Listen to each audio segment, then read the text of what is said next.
Mesdames et messieurs, bonjour, soyez les bienvenus pour cette nouvelle édition de votre journal de 15 heures, à la une de l'actualité.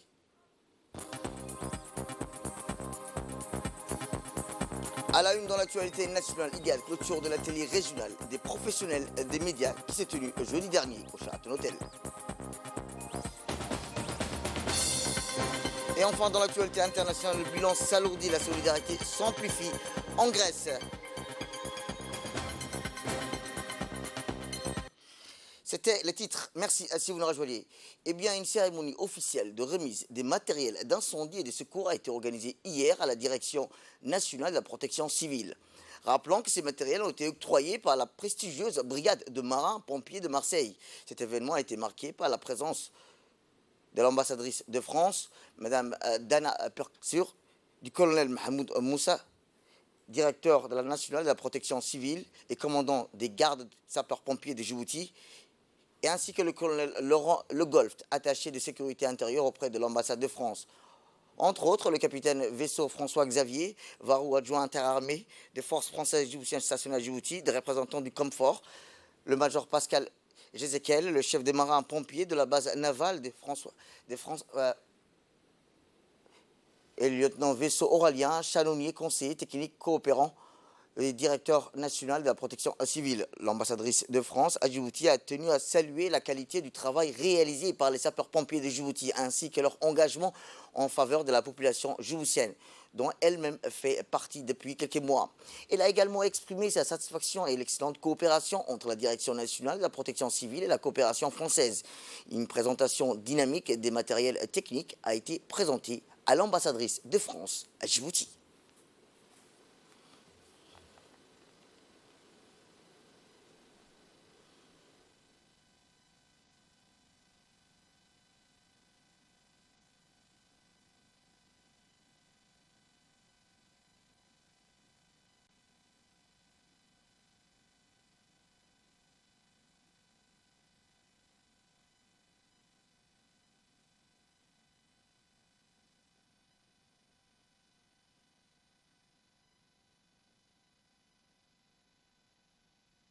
Je suis très honorée, très émue d'être reçue ici pour la première fois, mais je me sens déjà un petit peu en famille parce que je sais que vous tous, en vos grades et qualités, vous me protégez un peu moi aussi, parce que moi aussi je suis une habitante de Djibouti depuis quelques mois et je sais que j'ai la chance de pouvoir bénéficier de votre service public.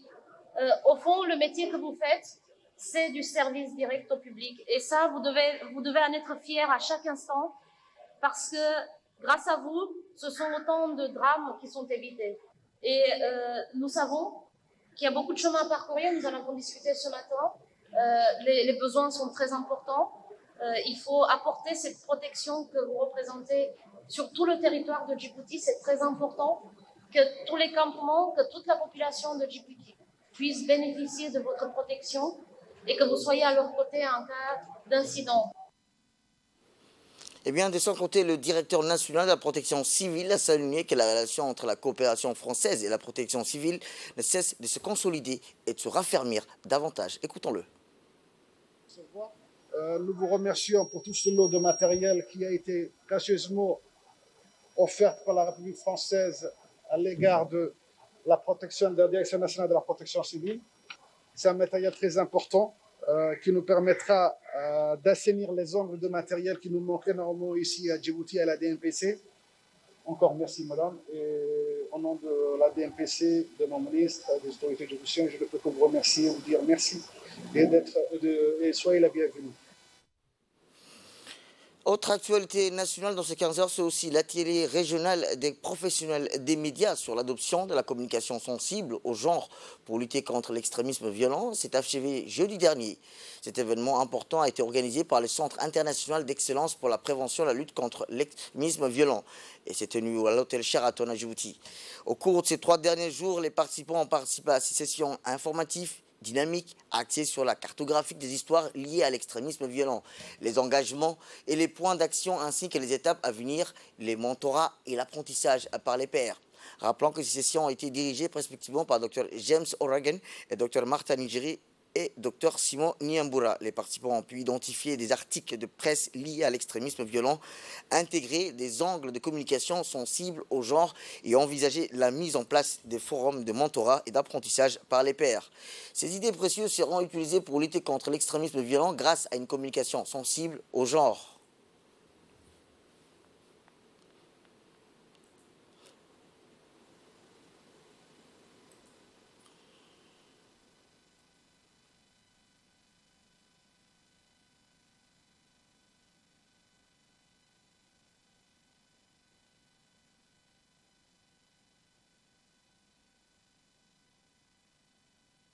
Let me say first, let's understand that terrorists depend on media as a platform, as a mechanism to share their ideas and spread their ideology. So the media is the oxygen that... Autre actualité, l'association Toha, en étroite collaboration avec les Séoulous de Djibouti et les autorités locales de la région de Dobok, ont organisé mercredi dernier au conseil régional de Dobok un atelier de mise en place du comité local de paix dans la région de Dobok. L'atelier avait pour objectif de constituer en collaboration avec le préfet et les présidents du conseil régional un comité local de paix dont la mission principale de ce comité local sera de collecter les informations susceptibles de provoquer tout type de conflit social dans la région et d'y faire face avec l'appui du programme Seworen, de l'IGAD et de l'Union européenne.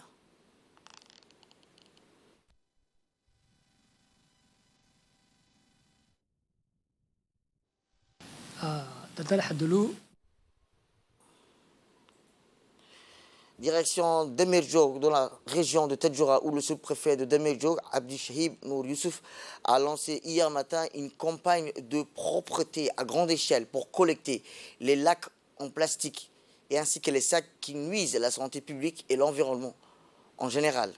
Des éléments de force d'intervention rapides stationnés dans la localité de Al-Ouné ainsi que des associations des jeunes et des associations agriculteurs ont participé massivement à cette campagne.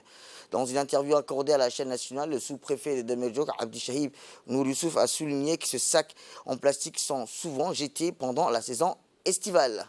Il a affiné que l'opération avait permis de collecter environ et d'enlever 80% de ces sacs jetés sur les routes et les places publiques.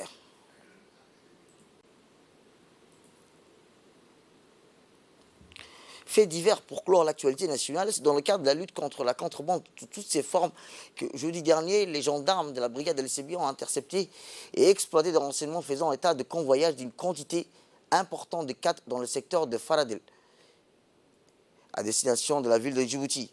Aussitôt, les gendarmes se transportant sur les lieux, vu la distance qui sépare les chefs-lieux de la localité de Faradil, les contrebandiers, sachant que le plan échoué, décident de se débarrasser de leur chargement dans les plaines de cette localité avant de prendre la fuite. Une fois sur le lieu, les gendarmes décident de mener une fouille minutieuse sur le lieu et des chargements sur place. Ils retrouvent près de 25 colis de cat de contrebande contenant chacun 120 bottes, soit une valeur marchande de plus de 3 millions de francs Djibouti. Cette marchandise de contrebande a été saisie puis détruite au feu en présence des agents de la douane, comme le veut la procédure. Un avis de recherche a été lancé contre les contrebandiers présumés. Encore une fois, la gendarmerie nationale tient à réaffirmer son engagement constant pour l'éradication de toute atteinte à l'économie nationale. Régional présent, direction la Somalie, où le Théâtre national de Somalie se prépare à accueillir un concours culturel pour détecter les talents, en particulier dans le domaine de la poésie, de la chanson. Selon le correspondant de la RTD, les premiers lauréats de ce concours organisé sous le slogan « Réalisez vos talents » seront honorés par le président somalien Hassan Sheikh Mahmoud. Il a noté que ce concours se tient pour la première fois depuis une cinquantaine d'années et représente une initiative qui rapporte joie et plaisir aux Somaliens, selon notre correspondant Liban Djouk Adda. Le siège Théâtre national s'est effondré après la chute du gouvernement central en Somalie et s'est ensuite transformé en refuge pour les oiseaux et les sans-abri.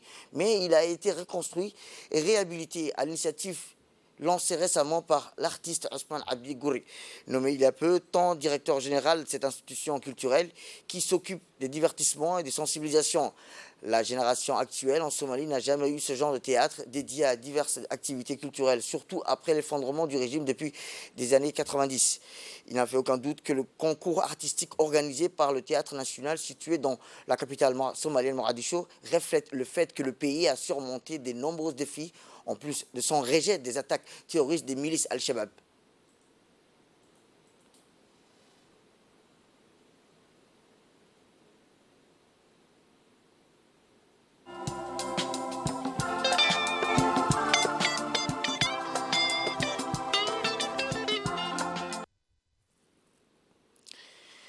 Et dans l'actualité internationale, je vous dis dans le titre, collision de train en Grèce. Et en Grèce, le bilan de la catastrophe ferroviaire s'est alourdi. Le drame a fait état de 57 morts, selon un bilan encore provisoire. Face à l'ampleur de cette catastrophe, la solidarité s'organise. À l'extérieur, l'hôpital de l'Alexa, des gens font la queue pour donner leur sang. Les responsables de la Croix-Rouge saluent cet élan de solidarité qui s'exprime depuis 2 jours. Les besoins sont importants, des dizaines de personnes sont hospitalisées. Pour aider les volontaires, les autorités ont mis en place une carte interactive qui permet d'identifier le centre de don du sang. Sur le site de collision, les secouristes et les enquêteurs continuent leur travail. Les efforts des sauveteurs se concentrent sur la 3e voiture du train qui était en wagon-restaurant qui a pris feu lors du crash. Et c'est un record qui ne rend fier personne. En 2022, les émissions de carbone ont atteint un niveau jamais égalé. Selon l'Agence internationale d'énergie atomique, le CO2 a augmenté de 0,9%. L'année dernière, c'est un des principaux moteurs du changement climatique. Rappelons qu'un des responsables de cette augmentation est le charbon. Avec la guerre en Ukraine, certains pays ont cessé d'utiliser du gaz pour reproduire leur électricité et l'ont substitué par cet minerai plus polluant. Selon l'agence, la reprise des voyages aériens après les levées des restrictions liées au Covid a aussi eu un effet néfaste. C'est la fin de cette édition. Merci à vous de nous avoir suivis. Restez avec nous pour la suite de nos programmes télévisés. Le programme continue sur Télé Djibouti et bon week-end à vous.